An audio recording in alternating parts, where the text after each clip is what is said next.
Good afternoon, everyone, and welcome to our February monthly meeting. My name is Lisa Collum, and I am the author and the owner of Top Score Writing. Every month, we do these meetings to touch base with you and answer any questions that you have. So let's go ahead and get started. The agenda for today, I do want to review pacing as always.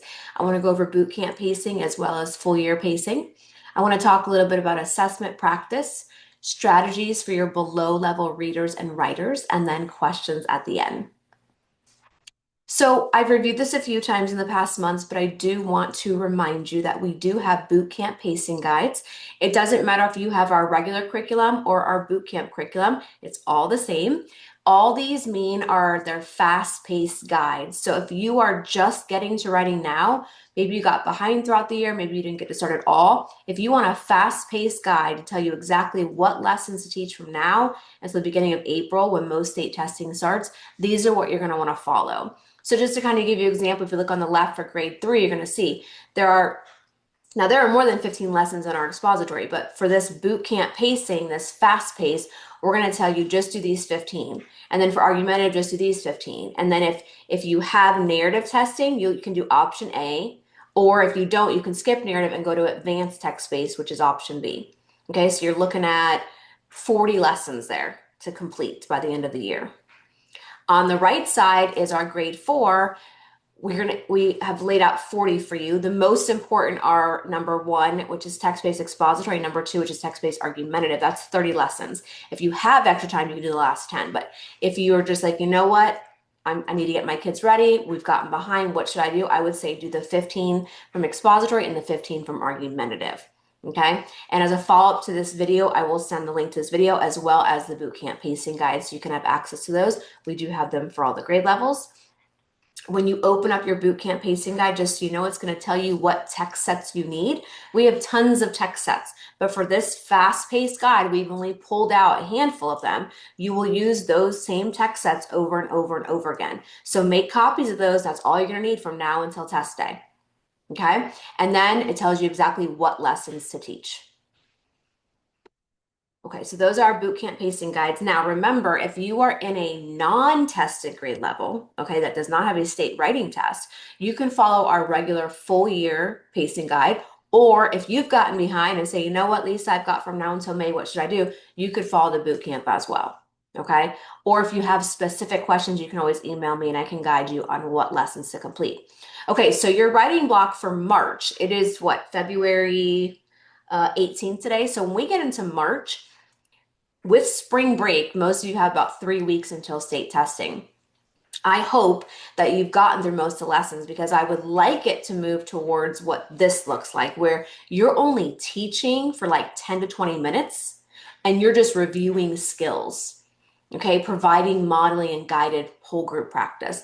And then the next half of the writing block is going to be that individualized instruction where you can do skill groups, individualized assignments, revisions, conferences, things like that.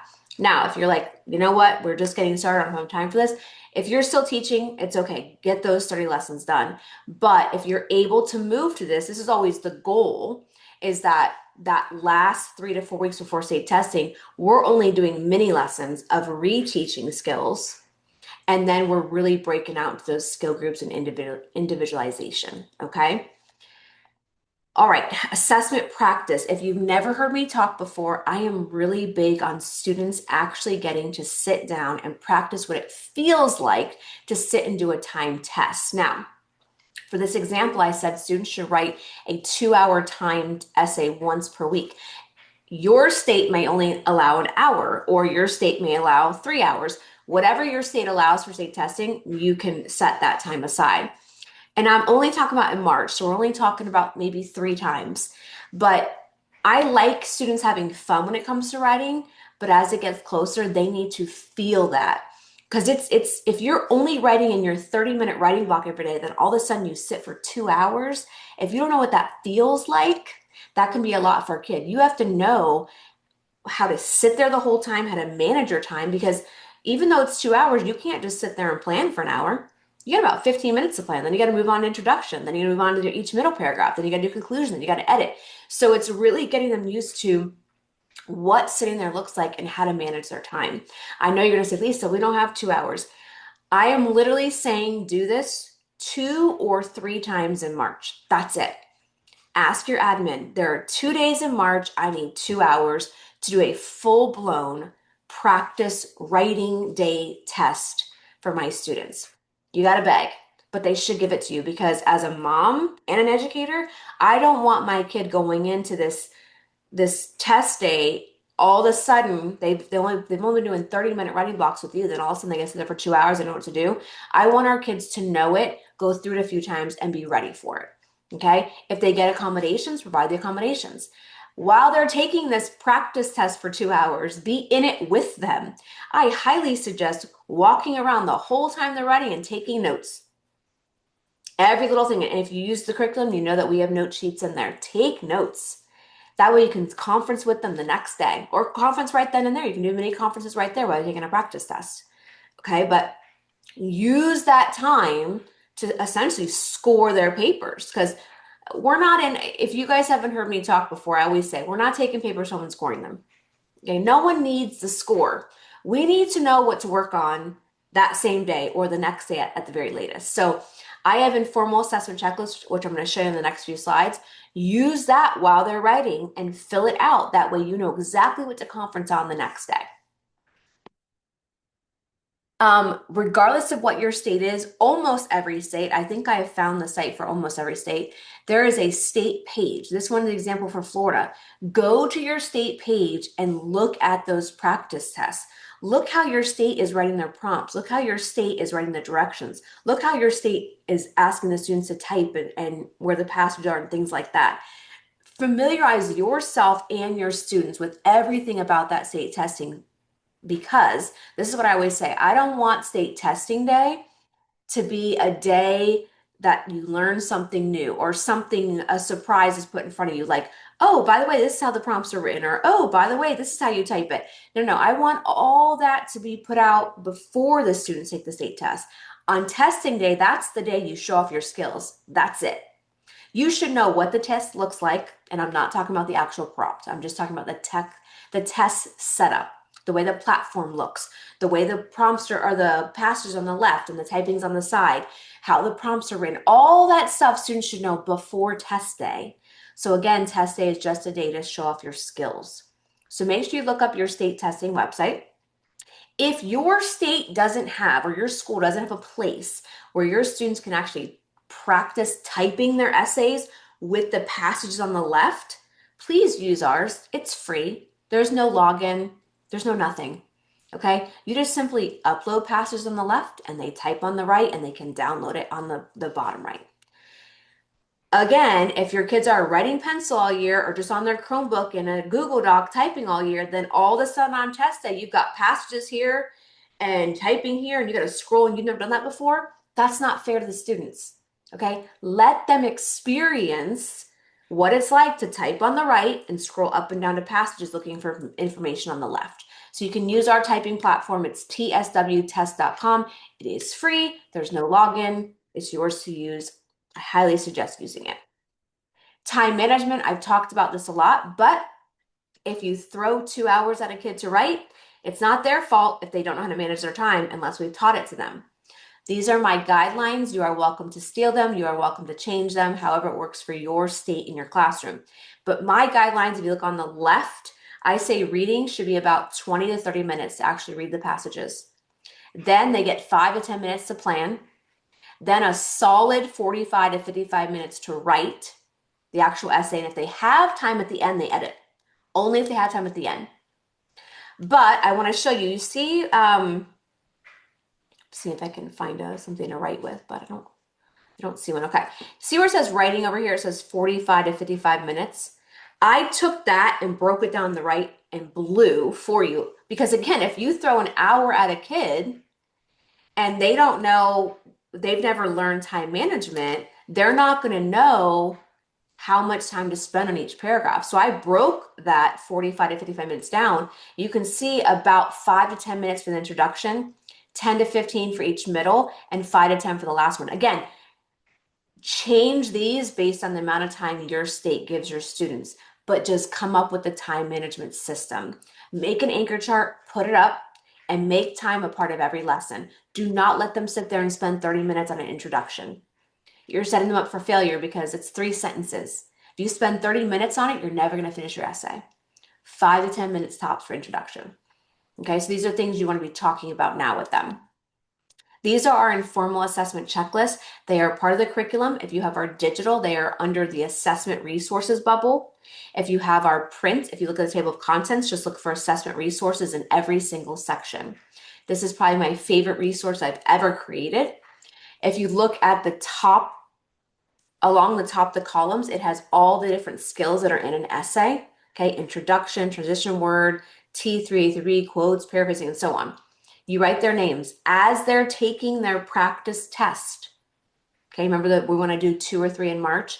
You're walking around putting a check or an X. A check if they have it, an X if they don't. You are walking around scoring, right? Get your clipboard and pen, scoring their papers as they're writing. Don't take those papers home. The score means nothing to a kid. We need feedback immediately. You can conference the next day they walk in with this, and all you have to put is a check and an X. So if you walk around, you're looking at this first column, it says introduction, hook, 3 topics, closing. If they have their hook, 3 topics, closing, you look, check. If they don't, X. Keep walking around. Come back around that student. Look at their T1. They have a transition word and topic sentence. Nope. Okay, X. This kid, yep, check. You are just putting checks and X's for all the pieces of the essay. By the end of this, you're going to know all the strengths and weaknesses of your whole class. You're going to know what you need to reteach and who you need to pull skill groups for. Without this, you never know. Okay, so I highly suggest using our informal assessment checklist. Conferencing, I've said this 100 times, 30 seconds to 2 minutes. They're not going to listen to you after that anyway. Okay, only conference about 1 to 2 skills at a time. If they got 7 things, do not go over all 7. 1 to 2 at a time. Let them learn that. Let them go edit a piece of their essay, bring it back to you, and then go over the next skill. Okay, it's really important to have small, frequent, very small, but very frequent conferences. Don't make conferencing a big deal. Feedback should be something that's normal, okay, and it's quick. We have an additional, it's an additional resource we've created. It's called a mini PD. All that means it's like 15 to 20 minutes. We've pre-recorded it. It's called Meeting the Needs of Below-Level Writers.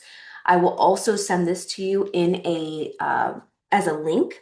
Okay, I want to make myself a note. I'm going to send you the video of low-level writers. And then I'm also going to send you the pacing guides I told you as well. Okay. So this is a great little mini PD, but I do want to talk about a few things when it comes to those readers and writers that are low. Now, I'll give you an example. You got a 5th grade student on a 1st grade reading level, right? That happens a lot, okay? And so as it gets closer to testing, I can't promise you they're going to learn how to read at a 5th grade level by testing day, but I can promise you we can get them write something, okay? And it'll be pretty decent. So I want to talk about a few steps of what that looks like. Step 1 for those below level readers and writers, get them reading that prompt and trying to figure out what the heck it is asking them. Because at least if they can understand the prompt, we can get a decent essay out of them. Reread that prompt, decode the words, try to figure out exactly what the prompt is asking you to write about. You can even tell them, be a detective.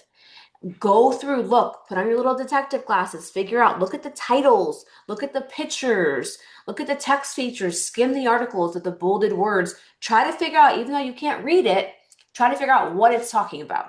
Just by text features, titles, subheadings, pictures, bolded words, things like that.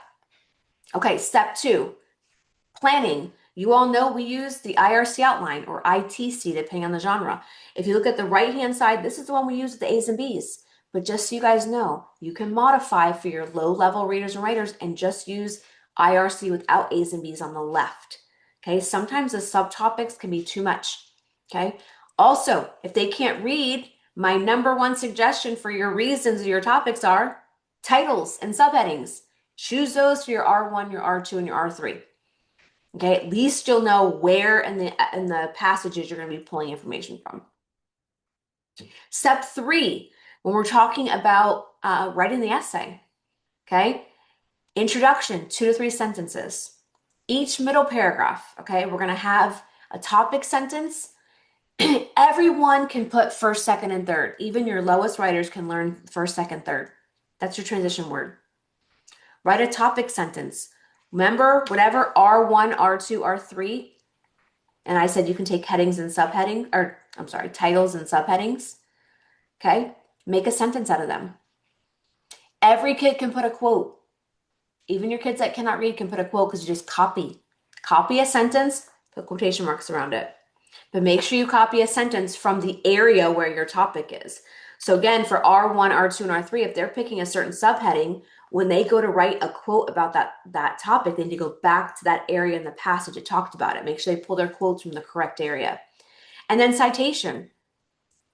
Simply tell where you got it from, what the title. If the title is called Alligators at Risk, put in Alligators at Risk, it says, and then put your quote in quotation marks. Okay, these are little things that kids can get lots of points for, even with a basic essay. And then some tips, invest time in writing. They're not going to master writing if you're doing it 10 minutes a day. Okay, ideally we want 30 to 40 minutes.